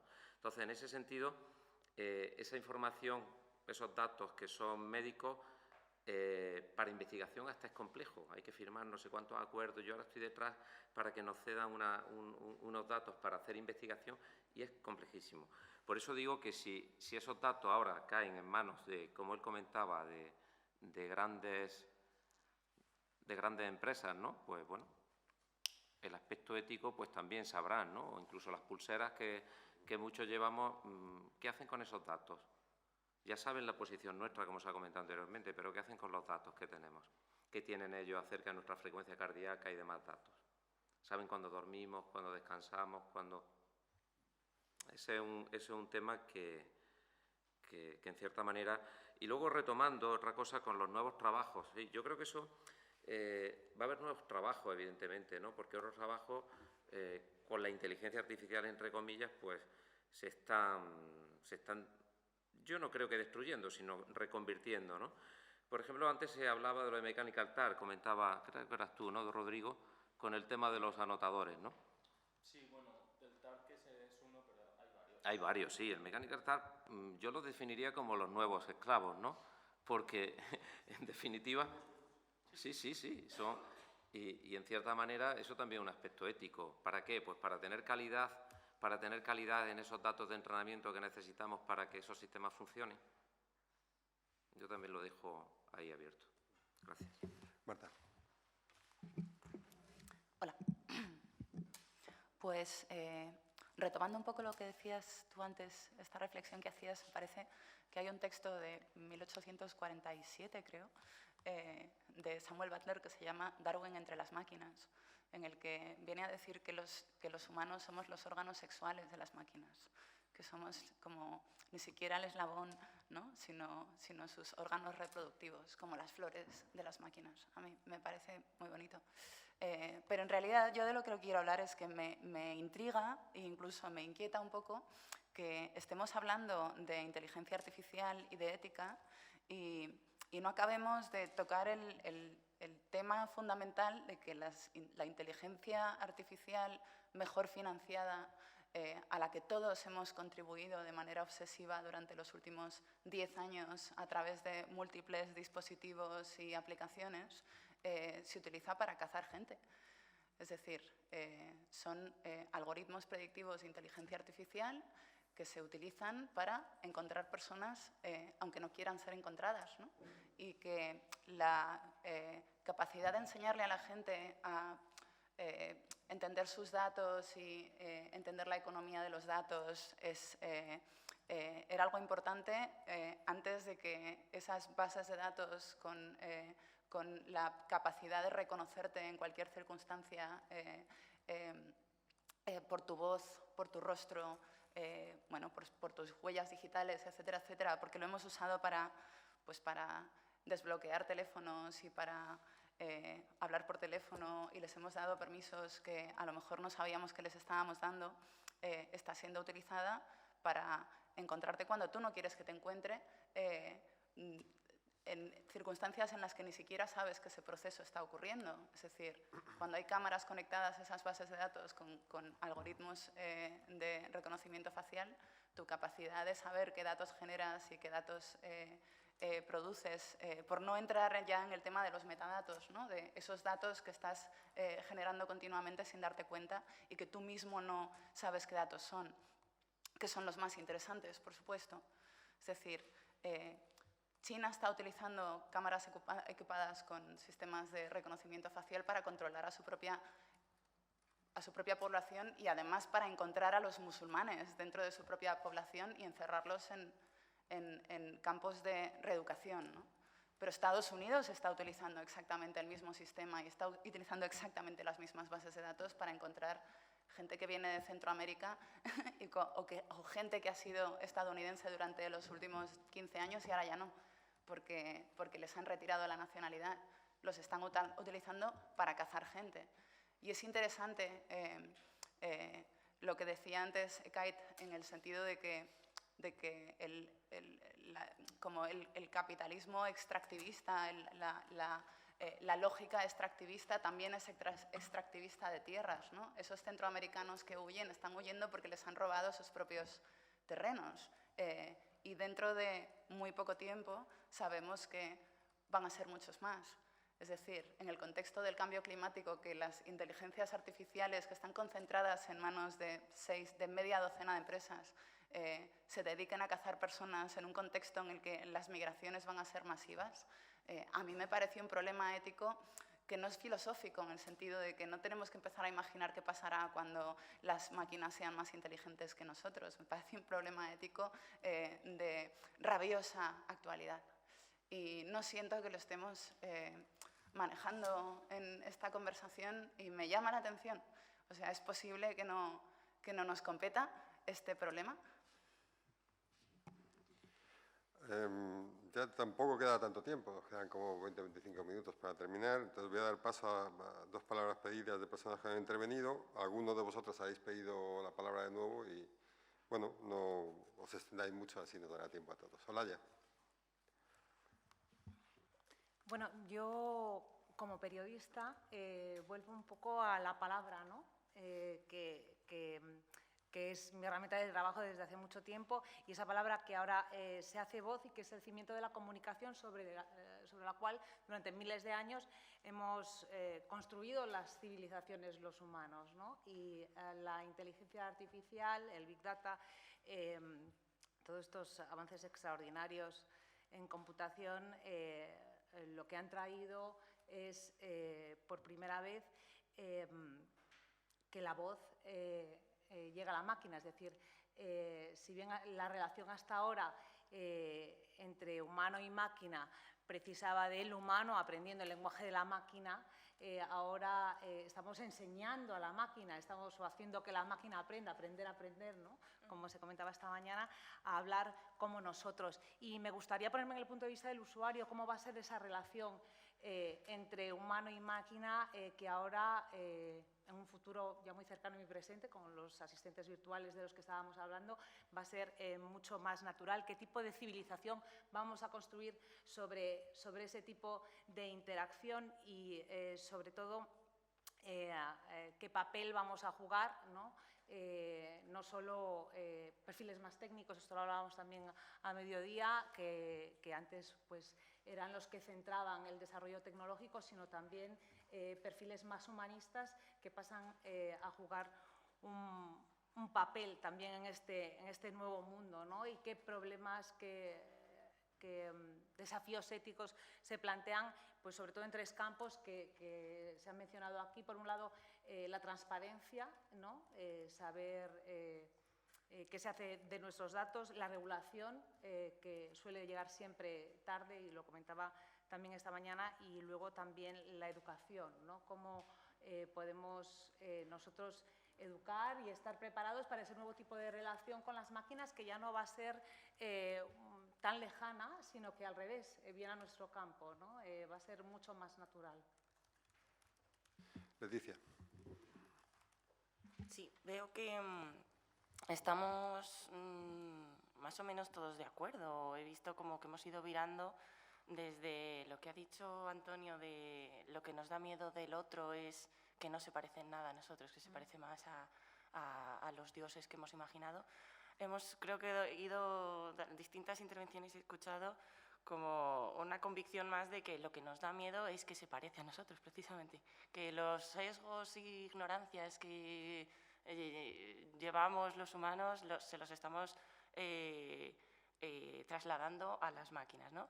Y es que yo también estoy de acuerdo, o sea, creo que todavía la inteligencia artificial, lo que llamamos inteligencia artificial, todavía tiene mucho de inteligencia humana, inteligencia natural, porque todavía no está tomando unas decisiones que nosotros sí que somos capaces de tomar, ¿no? Cuando miro DeepMind y AlphaGo, estos algoritmos que son capaces de ganar en videojuegos complejísimos o en el ajedrez, ¿no? Hace ya tiempo, pero últimamente cada vez videojuegos o el Go, por ejemplo, que conlleva una cantidad de posibilidades tácticas infinita o dificilísima para un humano, siempre, o sea, yo siempre pienso, vale, pero siguen siendo juegos, siguen siendo escenarios muy controlados en los que está muy claro cuál es el fin. También lo hablaba Javier de ahora mismo las máquinas tienen unos fines muy claros, pero los humanos no sabemos hacia qué fines vamos, ¿no? También lo contaba Ikaitz, ¿qué queremos? Una sociedad feliz, una sociedad justa, el progreso por el progreso, o sea, todo eso lo tenemos todavía que preguntar y que llegar a unas conclusiones unánimes o estar de acuerdo en eso para poder exigirles a las máquinas algo parecido, ¿no? Que nos satisfagan en ese sentido. Yo tengo también miedo, preocupaciones, no tanto por la inteligencia artificial, no tanto por eso, porque sea distinta, sino porque le estamos traspasando, es un espejo de lo mejor y lo peor también, iba a decir lo peor, pero es que también lo mejor, ¿no? De lo que somos nosotros y lo que hagamos con ellas, porque, por ejemplo, no sé si conoceréis, supongo que sí, o al menos algunos sí, el algoritmo del GPT-2 que anunció este año, creo que fue, OpenAI, conocida por abrir sus algoritmos siempre a sus descubrimientos al mundo, ¿no? Y en concreto, que es un algoritmo que permite generar lenguaje natural de una forma, además, bueno, hasta ahora no se ha conseguido nada tan impactante, ¿no? Te genera unos textos perfectamente gramaticales, tiene sentido, tiene creatividad, es bastante impactante. Hay demos por ahí por si las queréis consultar y justamente la versión más potente no la liberaron. Entonces, bueno, a mí me da un poco de esperanza que, claro, en la tecnología, que es un sector tan en el punto de mira y tan importante para todos, aquí, aunque yo tenga miedo, no haya confesado que tengo miedo, en realidad soy una enamorada de la tecnología, como todos los que estamos aquí, yo creo. Y para mí es un rayo de esperanza, por ejemplo, un chico, un estudiante de Estados Unidos, pues con acceso a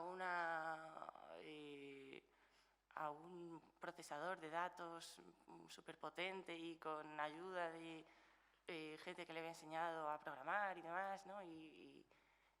Pero prácticamente él solo, pues consiguió replicar ese algoritmo tan potente de OpenAI y escribió un artículo diciendo: yo pienso que esto debería estar en manos de todo el mundo, ¿no? Yo voy a liberarlo, a no ser que alguien me convenza de lo contrario, que por eso escribía el artículo.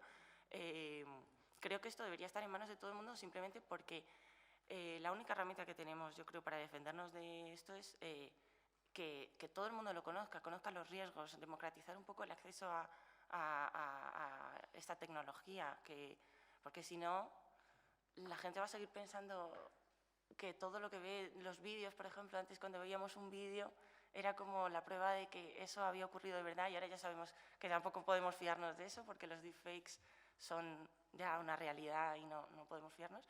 Pero yo la esperanza que tengo siempre es esa. Hay mucha gente, la tecnología afortunadamente congrega un montón de comunidades alrededor de ella, de trabajadores entusiastas, en fin, muy críticos además con ella, y me encanta que eso exista, que sigamos siendo muy críticos con ella y que estemos dispuestos a, bueno, esto todo el mundo tiene que poder acceder, porque si no, esos sesgos que tenemos se los vamos a trasladar, ya lo estamos haciendo, y la forma que hay es compensarlos, siendo conscientes, usarlos de forma pues como queremos que la tecnología sirva para nosotros, ¿no? Entonces, eso. Que tampoco me puedo alargar. Ahora, bueno, voy a ser de verdad muy breve, pero me voy a mojar. Se han lanzado muchas preguntas y voy a dar mi opinión. No, como os he comentado antes, me siento un poco abrumado aquí, pero también animado a dar mi opinión. Javier ha comentado, ha lanzado una pregunta que es que me quiero mojar, porque nosotros nos hemos mojado. Decía si hay que poner límites a la evolución o, digamos, a la inteligencia artificial en general, ¿no? Sobre todo los sistemas más evolutivos. Yo no tengo muy claro que que los sistemas de verdad pueden evolucionar, pero imaginemos que evolucionen. Nosotros, os voy a poner un ejemplo de narrativa. Nosotros nos preguntaron, ¿vuestro algoritmo puede generar opinión? Y evidentemente puede generar opinión. ¿Qué opinión? Pues bueno, pues la de la máquina, ¿no? Pero nosotros tomamos la decisión consciente y nuestra posición es que las noticias, o sea, las noticias con opinión o que intenten influenciar en un aspecto u otro de nuestra sociedad deberían estar generadas solo por humanos, porque son de humanos para humanos. Nosotros generamos información, no generamos opinión. ¿Y por qué creo que, esto es un ejemplo, pero por qué creo que hay que encontrar un límite o que hay que poner un límite? Os damos mi ejemplo, pero hay muchos más, a la inteligencia artificial. Pues yo creo que porque hace cientos de años la existencia de los humanos dependía de la naturaleza, ¿no? Pues me imagino viviendo aquí, si llegaban 3 inviernos muy duros, pues no creo que mucha gente sobreviviese, ¿no? O grandes enfermedades en la población animal, ¿no? Entonces, nuestra existencia dependía de la naturaleza. Pasados los años, la existencia de la naturaleza depende de nosotros, ¿verdad? Porque si estamos destruyendo el planeta de una manera más o menos agresiva, dependiendo de la opinión, pero estamos afectando, y la existencia del planeta depende de nosotros. Pero yo voy más allá. Yo creo que nuestra propia existencia va a depender, si no ya depende de las máquinas, ¿vale? En micro digamos, algoritmos, ¿no? Que hacen cosas, pero yo no me imaginaría cómo funciona la vida ahora sin las máquinas, ¿no? Entonces, evidentemente, como nuestra existencia depende, en mi opinión ya, pero seguramente en unos años va a ser más serio o más acentuado, depende de las máquinas, pues hay que ponerse unos límites. ¿Cuáles? No lo sé, porque habrá que ver cómo evoluciona, pero en nuestro caso el límite fue narrativa no genera opinión, ¿vale? Entonces eso es una... Y luego lo segundo que me quiero mojar, se ha hablado de los datos, el control de los datos públicos, privados. No voy a entrar en cuestiones más derechos humanos, sino un poco más práctico. En mi opinión es que no creo que los datos deban ser controlados solo por empresas privadas. Creo que es un error y la concentración creo que no es buena, aunque sí que es verdad que ahora mismo nunca ha sido más barato para nadie acceder a sistemas, a tiempo de procesado, a datos, o sea, ahora mismo lo digo por nuestra propia experiencia, es súper barato. Pero sí que estoy de acuerdo. ¿Acceder a esos servicios? Sí. O sea, no es barata la aplicación. Bueno, pero si pensamos hace unos años, mucho más barato. Pero sí que es verdad, yo no estoy de acuerdo con que, o sea, no me parece bien que haya esa concentración, pero tampoco me parece bien que esté todo en manos de públicas. Creo que es un error porque aquí en España yo creo que vivimos en unos niveles de democracia y de bienestar y de confianza en el sistema altos, pero en otros países no es así. O en esos países en los que no es así, antes sí que tenían ese nivel. Yo creo que habría que hacer una especie de triángulo mágico entre privado, público y la persona individual. Es decir, no te fíes del todo público, no te fíes de todo privado, que tú como persona puedas tener un control de eso. Y bueno, son las dos. Gracias, David. Es verdad que te has mojado, no tanto que ibas a ser breve, pero... Elisa. Elisa. Bueno, yo también, como dice él, me iba a mojar, ¿no? Yo lo que iba a decir es dónde está la responsabilidad. O sea, ¿qué hacemos? O sea, tenemos un montón de problemas, ya nos hemos preocupado mucho, ¿no? ¿Y cuándo nos vamos a ocupar? O sea, este es un poco y que tiene que ver un poquito también con lo que decía David, ¿no? Entonces, yo también quería poner una parte y también tirando del hilo que nos ha dejado José Ignacio esta mañana, con el tema del manifiesto que ha sacado la Unión Europea con respecto a la ética, ¿no?, en la inteligencia artificial. Bueno, yo vivo en una empresa donde se ha mojado, donde define cuál es el propósito de la inteligencia artificial que construye, y el propósito fundamental es unir a las personas y a las máquinas de tal manera que los sistemas siempre amplifiquen el conocimiento de las personas. Y los sistemas que nosotros hacemos y construimos seguirán este principio de diseño. Esto lo que significa, evidentemente, es que entras en un mercado, que dejas otro, ¿vale? Que tiras de la investigación hacia un lado, focalizas tu investigación hacia unos entornos y no hacia otros. Pero como compañía ha definido cuál es su principio de diseño. ¿De acuerdo? Además, también define que para que realmente exista una explosión o que realmente la inteligencia artificial se use, necesita que haya dos características, y es que la población confíe en ella porque es transparente, ¿vale? Y de nuevo pones una serie de características por debajo, y es que no tenga sesgos, la explicabilidad, que lo ha dicho José Ignacio esta mañana, la transparencia, la responsabilidad sobre los datos, el valor, el alineamiento de los valores, la representación de la moralidad y la ética, ¿vale?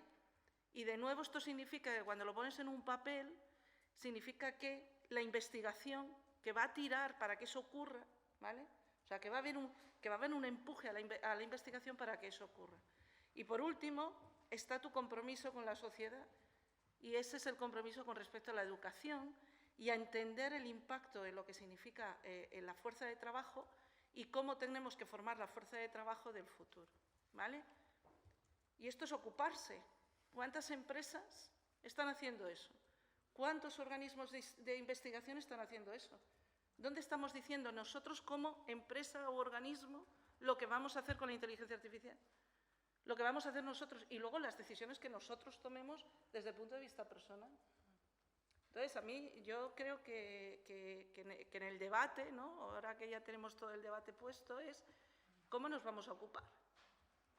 Y hay una diferencia, porque esto yo lo pongo encima de la mesa, o sea, a nivel la decisión que tú has tomado de diseño, ¿vale? Tendrá unas implicaciones para vosotros, que tienen unas implicaciones económicas. ¿El mercado va a valorar eso? ¿El mercado está valorando que haya empresas grandes que estén tomando sus principios de diseño? Yo ahora mismo os digo que no. ¿Vale? A lo mejor dentro de 10 años sí, pero ahora mismo no. Pequeño. Hay 10 minutos, 3 palabras pedidas, 4. Si las podemos repartir y sois breves, pues sería estupendo. ¿Vale, Rodrigo? Sí, bueno, yo solo quería... No, es que lo tengo. No, yo tengo un montón de cosas, pero no voy a comentar todas. Es que una cuestión que me ha interesado mucho, que no me había comentado, es la huella de carbono de todos estos modelos que se entrenan y tal. El GPT, bueno, el BERT ahora es el que más... entonces, hay un artículo muy divertido que creo que has mencionado tú, el tema de la contaminación y Entonces, claro, todos estos modelos que usamos para generar lenguaje o para hacer traducción automática o para lo que lo usemos en las máquinas en el lenguaje, necesitan recursos, necesitan energía, necesitan electricidad, etcétera, etcétera. Bueno, pues hay un estudio del MIT Technology Review de este año, de junio, donde miden la huella de carbono de entrenar los modelos más conocidos de este año, que son los transformadores, ¿vale? Pues el GPT-2, el BERT, bueno, en fin, luego, mañana os comentaré un poco más. Y entonces, por dar un dato, y con esto termino, así soy muy breve, el entrenar un modelo, que es el artículo más famoso, el que se ha supuesto el mayor impacto, se dice, en procesamiento de lenguaje natural en los últimos 10 años. Entrenar el modelo una vez gasta tanto, o sea, produce tanto CO2 como la vida total media de un coche de Estados Unidos, más, 5 veces más, que la vida total media de un coche de Estados Unidos, incluida su fabricación. Solo entrenamiento de un modelo, un entrenamiento de este modelo.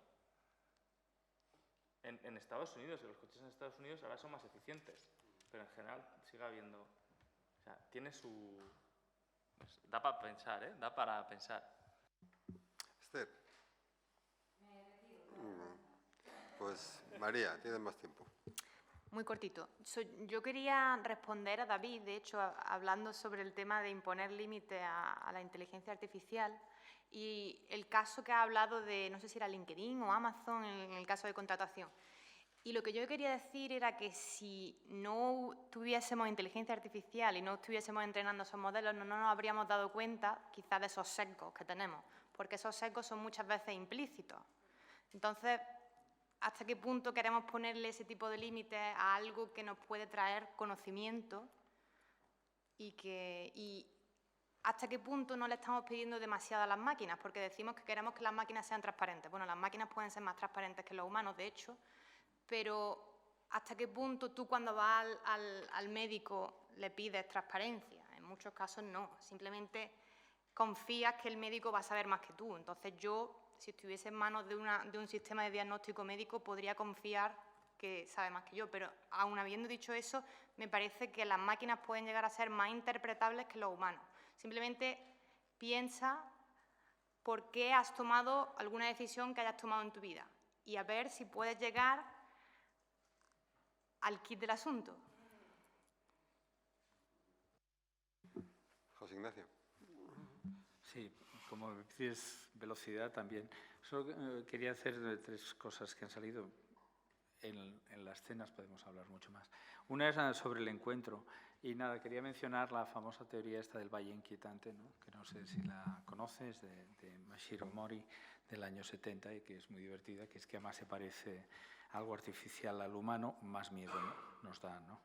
Y bueno, me parece una teoría muy interesante, que ha sido revisada por él mismo y que es divertida, ¿no? El valle inquietante. Otra era de los datos, y bueno, quería apuntar la idea esta de que no sé si os ha llegado ya ofertas de vender vuestros datos, pero me imagino que nos ha llegado a todos, ¿no?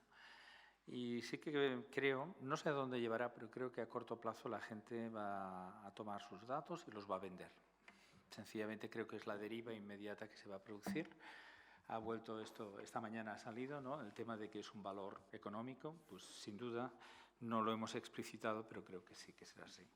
Y luego sí que quería con Elisa compartir contigo, porque yo creo que ese es un tema súper profundo, la responsabilidad corporativa, ¿no?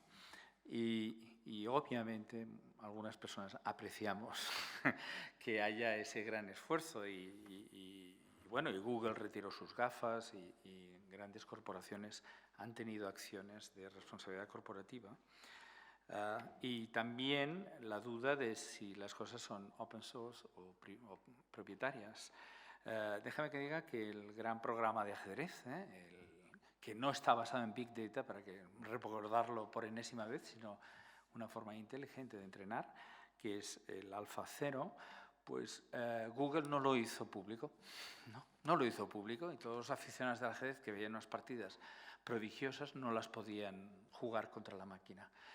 ¿Qué pasó? Que se hizo un artículo, que se publicó un artículo. Pues hubo un señor que tomó el artículo y el mismo ejemplo que ha salido antes, lo programó desde cero y hizo un entrenamiento basado en la comunidad. La comunidad podía utilizar su propio tiempo de ordenador para entrenar al nuevo señor, que era idéntico algorítmicamente a AlphaZero y se llama Lila Zero. Y si a alguno os apetece jugar al más alto nivel, ha tenido mucha gracia porque el elo de Lila Zero ha ido subiendo a lo largo de estos últimos meses hasta que por fin ha llegado a 3.400, que es Carlsen es 2.800 y es una escala logarítmica, ¿no?